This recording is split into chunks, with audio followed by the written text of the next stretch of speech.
our guest today, she's an expert into lifestyle and having a healthy balance, and she will walk us with some of her tip value that she wants to share with, and she will share with us her expertise in the field as a health coach individual. So can you tell us a little bit about yourself first, and then we'll go into deeper talk. I'm Chaundria Singleton. I'm a certified health coach. My background actually started in radiologic sciences. I attended a medical school, Emory University Medical School for radiologic sciences, and I graduated from that medical school. And my degree is in radiologic sciences. That is what I have done for years. I'm a college professor in radiology, but I started coaching health professionals as I started to clean up my health because I suffered with IBS or irritable bowel syndrome, severe migraines, eczema. Those things plagued me all of my life. And I was just told, oh, everybody has it, it's normal.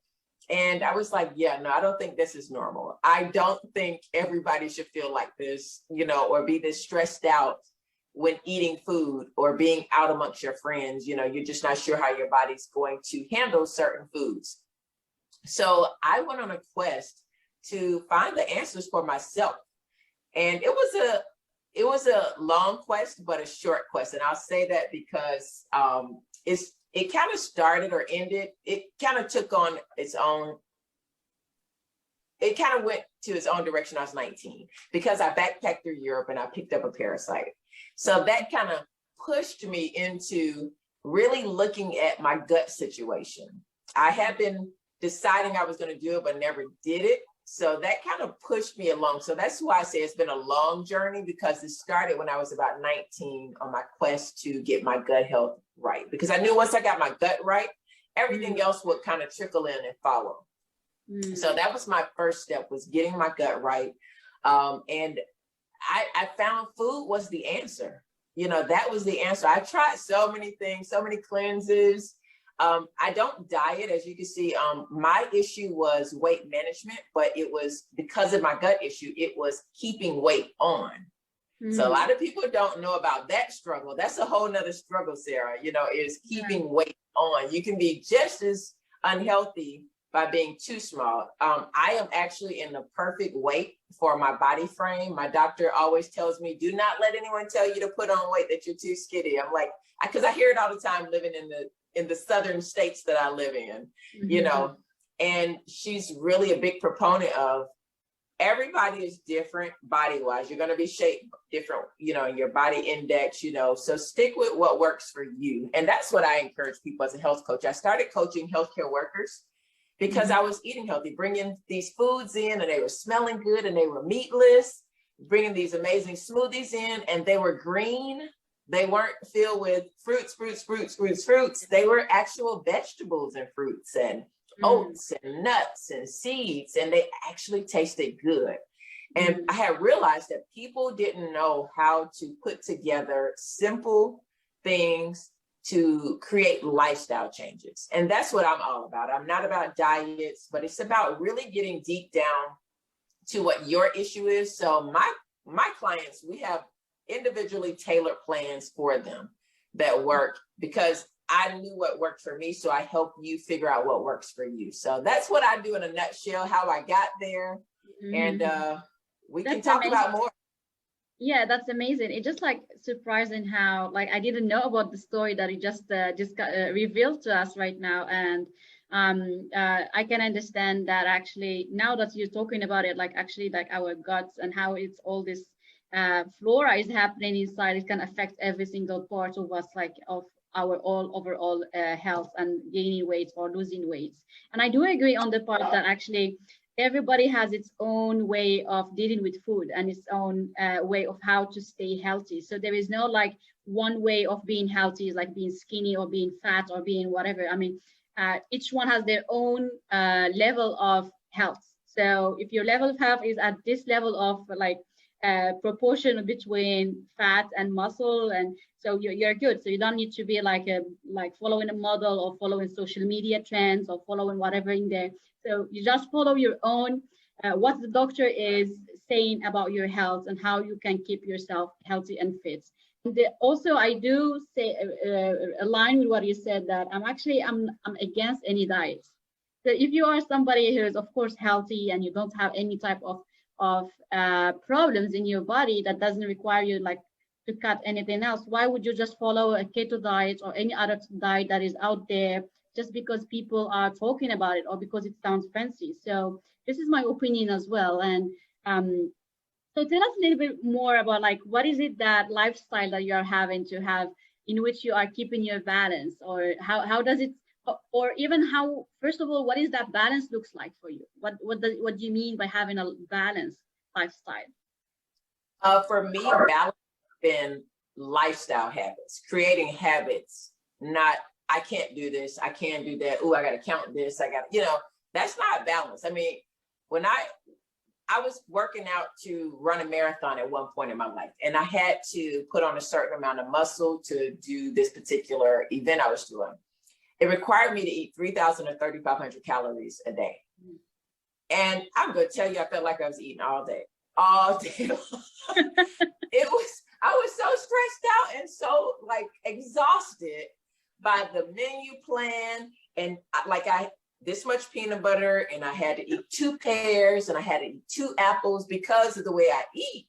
I eat, things that are healthy. So when you talk about counting these calories and it was a lot of work. And from then on, I knew that I was not going to be unbalanced like that personally, just for me. And I'm only speaking for myself. Everyone does what works for them. I'm a big proponent of listening to your body. Your body will tell you, no, I don't want this, or yes, I do want it. Or yes, I'm happy with this, or no, I'm not happy with this. Yeah. So we have to listen as well. But for me, it was a lot. And I really, that was like my whole life was, I would pull out this sheet and, okay, this is what I eat on Tuesdays at 12 o'clock. And I was so stressed out. I wasn't balanced, Yeah. And so for me now, what it looks like is there are 4 pillars to what I teach my clients, and that is getting rest, taking a pause, breathing. Yeah. We all need sleep. Sleep is the best thing ever. You have got to get your rest. Your body uses that time to repair itself. So if you're not sleeping or resting during the time that your body is repairing itself, imagine what's happening on the inside. Let's forget about the outside and weight and all of that. Let's look at what your body does when it sleeps. And then I'm huge on hydrating. Drinking plenty of water. And I have a program, it's Watering Your Well, and it's amazing. And we really go in depth of hydration and the benefits of it, how to do it, why you want to do it, why you need to do it, because need and want are 2 different things. So, those are some things that we cover. And getting moving. A lot of times, people want the diet because it doesn't require them to exercise. It can drop those pounds for what they want to do, and it doesn't require them to get moving. Movement is beyond just weight loss. Movement has so many benefits psychologically. Yeah. Movement gets you up off that couch and outside of that beautiful weather, around 100%. People that you can have conversations with, that can create your synapses to clicking and your brain to be creative, and for your endorphins. I mean, there's just movement allows you to get up and get meals. It allows you to get outside and attach to your family, to your pet, to whatever, so movement keeps your joints loose as a goose. If you sit too long, you start tightening up, your back starts hurting. But if you get up and move around, or just do your shoulders like this, get some cans, lift them up, get some water jugs. If you got those big water jugs, move those and just walk a lap around your house. You don't even have to walk down the street. Walk around your house a few times. I do that, and my neighbor sometimes looks at me, oh, you getting your exercise in? Yep. I didn't want to walk through my neighborhood alone, so I just walk around. I didn't feel like walking down the road. I didn't feel like really putting on tennis shoes. I put my sandals on, and I just walk around my house a few times. And then I look at the birds. I get to see the squirrels playing. It's just so much that happens with movement. And then I look at what I choose to eat. Food plays a huge part too. So those are my 4 pillars that I encourage on. Mm. I think what you mentioned, actually not just these are the pillars, but these are the essential for a healthy lifestyle. Like I also just recognize myself that actually this is what I advocate as well, which is, and I believe also in the power of napping. And the first thing that you started with, which is like pause. And that actually there are studies that shows like one way to overcome burnout, like especially if we are entrepreneurs or we have long hours of work. So the best thing is actually to get these pauses, and avoiding burnouts will lead us to better productivity and a better mood and a better lifestyle for that day specifically. So it has benefits, and sleep is just like the brain is the moment at that time when it reboots. I think you really picked on it like in a very sharp manner. Like sleep is just like it's the most important thing. I think if we are human beings, if we don't sleep, I don't think we can function normally at some point. We must sleep. That's how biology of life we've been created by. So and so it's very interesting how you I just want you to elaborate a little bit on this to give us some more insights on the food and the eating habits, and the fourth part, which is that you mentioned, which is about uh, um, watching out your food you're eating. What are you eating? So can you tell us a bit more about that? Well, when it comes to food on, eat what you like. Eat Mm, what you like, unless you're allergic to it. I mean, I get clients that say, well, I don't eat white potatoes. Why not? mm, And it goes back to the diet mind. That's what I call it, the diet mind. It goes back to the diet mind. Well, they're carbs. mm. Vegetables have carbs in it. You know, Yeah. carbs are in everything. It's part of our food. So I am not a dietitian or nutritionist. So I don't give people food advice or nutrition advice. But what I encourage people is, you know, look at foods that maybe you haven't eaten. Look at variety. Eat a variety of things. Mm-hmm. Don't just, and when we really write down what we eat, well, I challenge all of your listeners, write down what you've eaten in the last 3 days, from breakfast, lunch, dinner, snacks, if you do snacks, and see how much variety you had in there, and see if you even remember what you ate. That's the question. Yeah, that's the question. I'm just saying 3 days, because most people Yeah. realize, they think that they eat so much. And when they do that in just 3 days, they realize, wow, that's all I ate. And now Uh-huh. you wonder why you have no energy. Last time you just ate a snack box that has some celery in it, some carrots, some apples, some peanut butter, and not Jiffy, you know, Mm-hmm. not the name brand, I should say, but maybe some homemade peanut butter, or just the thing that's called peanut butter, Yeah, where yeah, the ingredients on it are actually peanut butter. yeah. That's Most of the time, just sugar. Yeah, so look at the ingredients. Even when you buy things, make sure it says peanuts.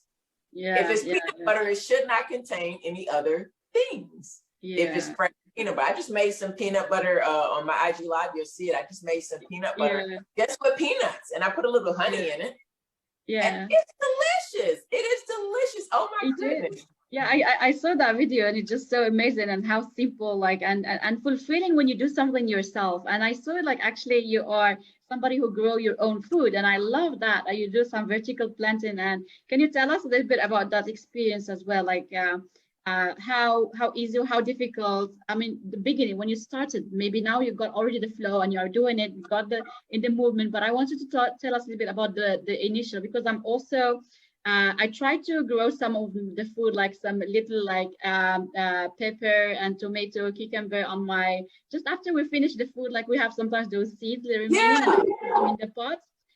They never end up being like, I had an avocado once. I was very happy with it, just like here in Dubai, in-house.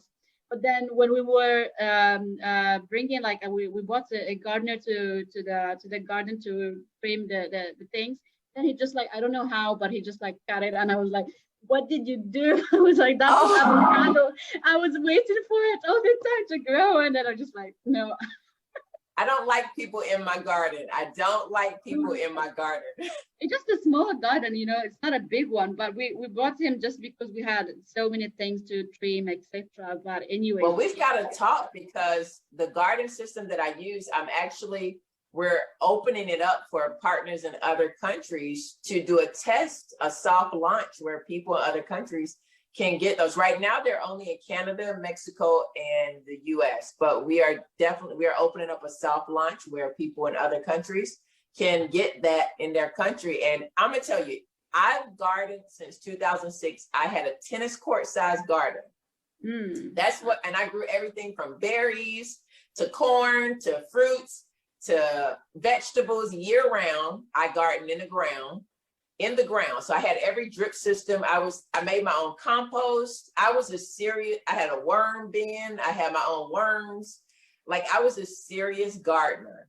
And then we moved into the city about 5 years ago. And I struggled for years trying to get the ground nutritious enough to grow food the way I had been growing it all this time.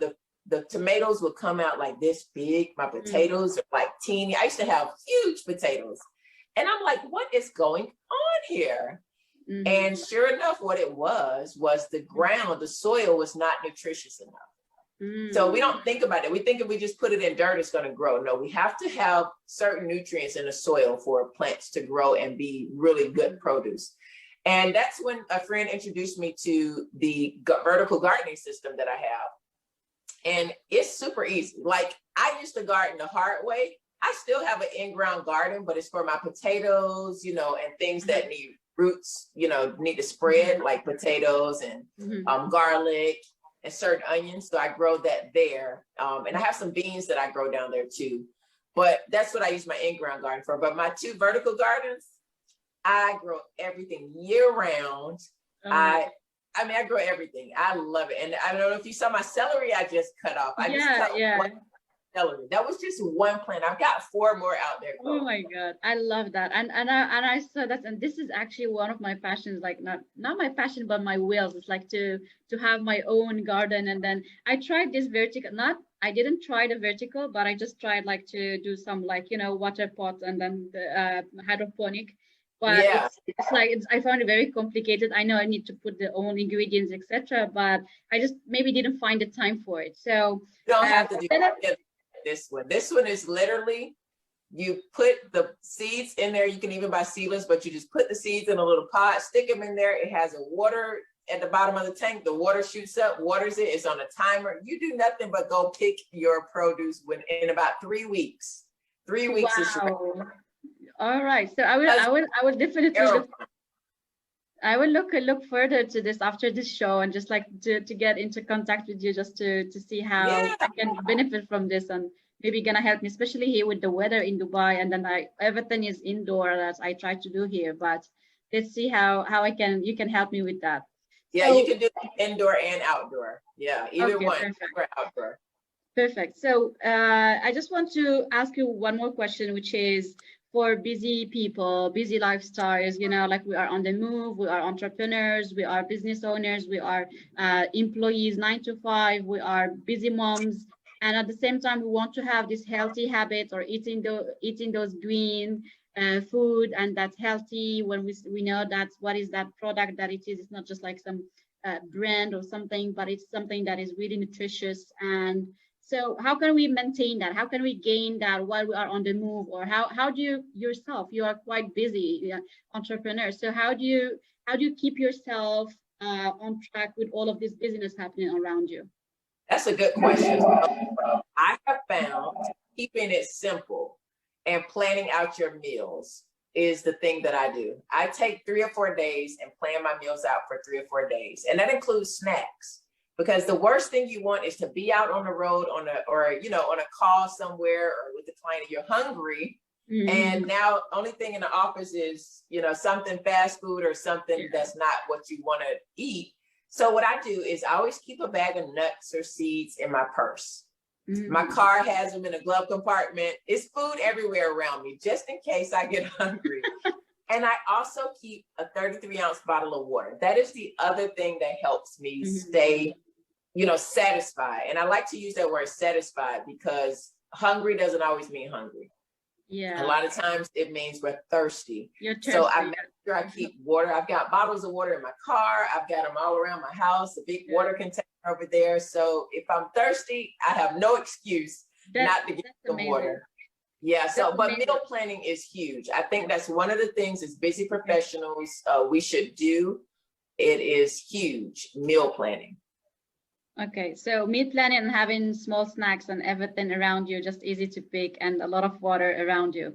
So I want to know, like, because actually I used to be a very much a water drinker, but I found myself like in the past year, I found myself like actually I'm not taking much water compared to what I used to take.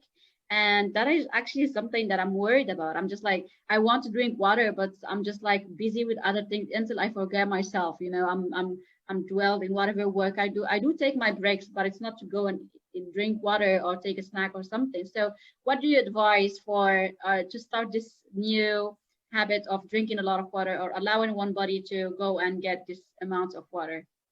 I don't have my water bottle near me. I'm sorry. I wanted to put it up. It's not near me.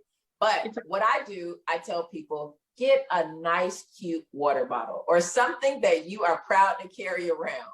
I personally don't want to carry around a gallon jug of water with me. Like, I don't want to do that, and I'm not going to do it. So, for me, if I got a bottle that can hold comfortably in my hand, no matter if I'm walking the neighborhood, if I'm jogging the neighborhood, if I'm going in a grocery store or going shopping or just hanging out, I can, or it's sitting on my desk. It doesn't take up a lot of room, but yet it's not teeny weeny where I feel like I'm drinking all day, but it's a nice size to where I feel like I'm accomplishing something. And I got this cute little water bottle here. So I tell people, don't skimp on your water bottle. Get one that you're proud of, one that's comfortable to fit in your hand and fit in your cup holder in your car.